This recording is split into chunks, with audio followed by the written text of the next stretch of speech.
मेरा नाम नरेश उत्तम पटेल और हम उत्तर प्रदेश से विधायक हैं।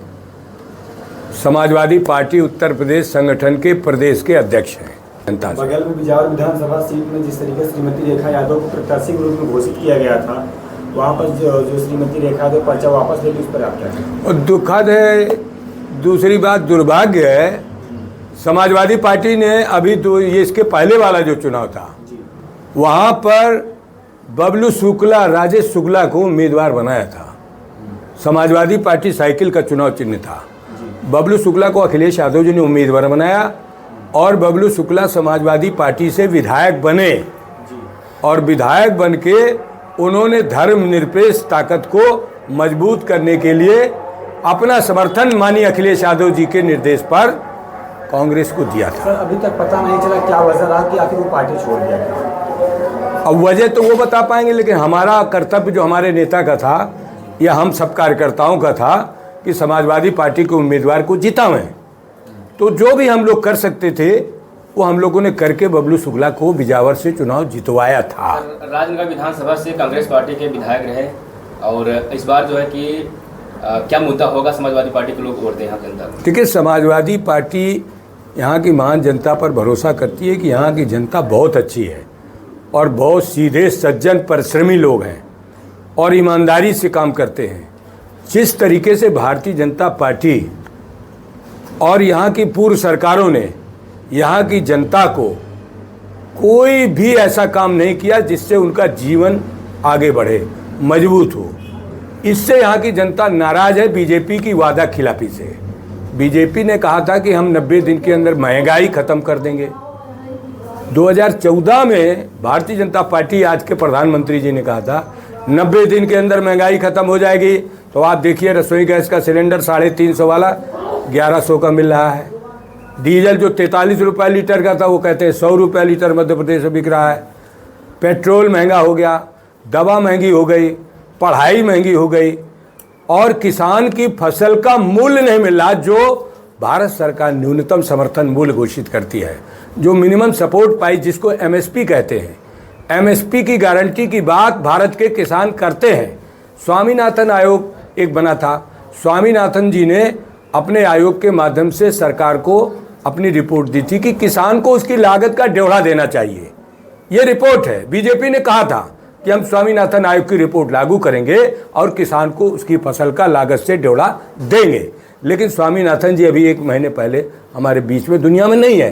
भारतीय जनता पार्टी ने स्वामीनाथन आयोग की रिपोर्ट को दबा दिया और किसान को मजबूर कर दिया औने पौने दाम में अपनी फसलें बेचने का। सरकार किसानों की फसल का मूल्य तय करती है तो सरकार का ही तो कर्तव्य है कि उसकी फसल में डाका न पड़े, उसकी लूट न हो। लेकिन ये सबसे ज़्यादा दुर्भाग्य इस देश का है कि भारतीय जनता पार्टी छद्म काम करती है, छलावे का काम करती है। भोले भाले अन्नदाताओं को जिस तरीके से ठगा है, उससे भारतीय जनता पार्टी के प्रति यहाँ पर भारी आक्रोश है। मुझे उम्मीद है कि समाजवादी पार्टी, अखिलेश यादव जी ने यहाँ राजनगर से ब्रजगोपाल पटेल को उम्मीदवार बनाया है। किसान का बेटा है। किसानों से अपील है, नौजवानों से अपील है। नौजवानों से तो ये कहा था कि हम सबको रोजगार देंगे, सबको नौकरी दे देंगे, 2 करोड़ लोगों को प्रतिवर्ष देंगे। पूरे देश में अब तक 20 करोड़ नौकरी होनी चाहिए। मध्य प्रदेश का बहुत बड़ा प्रदेश है, यहाँ पर सरकारी नौकरियाँ पूरे 18 साल से भारतीय जनता पार्टी है। सर, मुख्य रूप से लड़ाई किस पार्टी से है? लड़ाई हमारी समाजवादी पार्टी के हम उम्मीदवार हैं। हम जनता से अपील करते हैं, जनता से प्रार्थना करते हैं।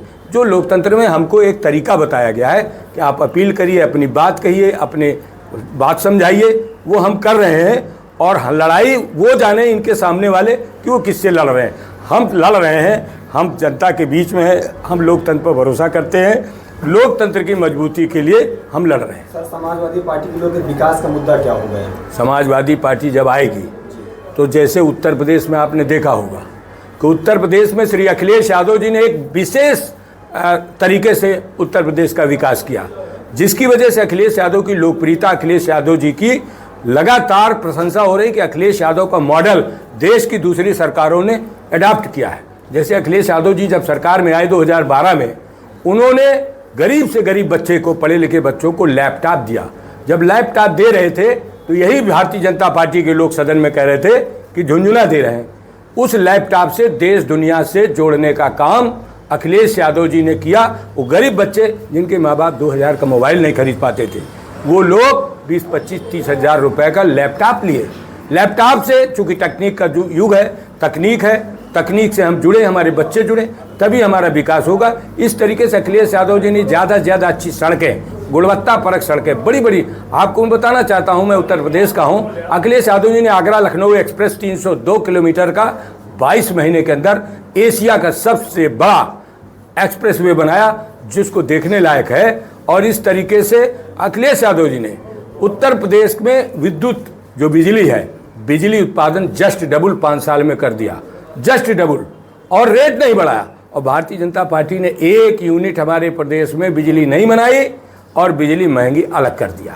सर, जो है कि गृह मंत्री अमित शाह जो है भोपाल में आए थे, तो फिर बात रखे कि जितने भी अधिकारी हैं कमल को ध्यान दें, इस बात को जो है कहीं डर तो नहीं है? देखिए, हम तो ये कह रहे हैं कि भारतीय जनता पार्टी के लोग संविधान की कसम खाते हैं। जब ये राज्यसभा, विधानसभा, लोकसभा या मंत्री होते हैं या जनप्रतिनिधि होते हैं तो शपथ खाते सत्यनिष्ठा की, ईश्वर की शपथ खाते हैं। और ईश्वर की शपथ और सत्यनिष्ठा की शपथ का पालन ये लोग नहीं करते हैं। वो काम ऐसे करते हैं कि राग द्वेष बढ़े, जबकि उसमें यह कि राग द्वेष से अलग हट करके काम करेंगे। जो इनके बयानात आ रहे हैं, जो इनकी बोली भाषा है, वो लोकतंत्र के लिए अत्यंत घातक है। सर, लगता नहीं कि चुनौती है, क्योंकि यहाँ से जो सरकार शिवराज सिंह चौहान जी महामा जिस कर रही है, तमाम योजना निकाल रहे हैं, लाडली बहन का तमाम उसमें योजना अंतर्गत है, और उसमें गैस भी शायद महंगा सस्ता कर दिया है। तो लगता नहीं है कि उसमें कुछ गैस महंगी कर दिया, आपका सस्ता कर दिया। अच्छा, एक और बयान आया है कि 500 का गैस मिलेगा छत्तीसगढ़ में, 500 का गैस, 500 का गैस सिलेंडर मिलेगा, इस तरीके से बयान आया है अभी। किसका? भाजपा का। भाजपा का बयान है। तो भाजपा तो जो कहती है उसके जैसे उल्टा करती है। अगर 500 का है तो मान लो 1000 का होगा। 1000 का। भाजपा जो कहती है उसके जस्ट विपरीत काम करती है। अच्छा सर, आपकी पार्टी, आप उत्तर प्रदेश से यहाँ पर आए हैं, आपको क्या लगता है यहाँ से कितनी सीटें समाजवादी पार्टी की निकलेंगी? देखिए, हम समाजवादी पार्टी के लोग लगभग 70-75 सीटों में लड़ रहे हैं और हम एक मजबूत विपक्ष देंगे। इस प्रदेश में एक मजबूत विपक्ष देंगे, और इसलिए विपक्ष देंगे कि पक्ष और विपक्ष होता है। और सत्ता पक्ष को अगर आईना कोई दिखाता है तो विपक्ष और मीडिया दिखाता है, मीडिया और विपक्ष दिखाता है। हम मजबूत विपक्ष देंगे और मजबूती के साथ गलतियों को उजागर करेंगे और गलतियां करने नहीं देंगे। इस तरीके का वातावरण करेंगे। अगर सीटें आती हैं तो किसी के साथ समाजवादी पार्टी जाएगी गठबंधन? देखिए, समाजवादी पार्टी की जब लोग जीते, पिछली बार हमारा एक उम्मीदवार जीता। जहाँ सेकुलरिज्म की बात है, जहाँ धर्मनिरपेक्षता की बात है, जहाँ भारत की सामाजिक समरसता को मजबूत करने की बात है, उस सामाजिक समरसता को मजबूत करना और धर्मनिरपेक्ष ताकतों को मजबूत करने का काम समाजवादी पार्टी का है और वो करेगी। धन्यवाद।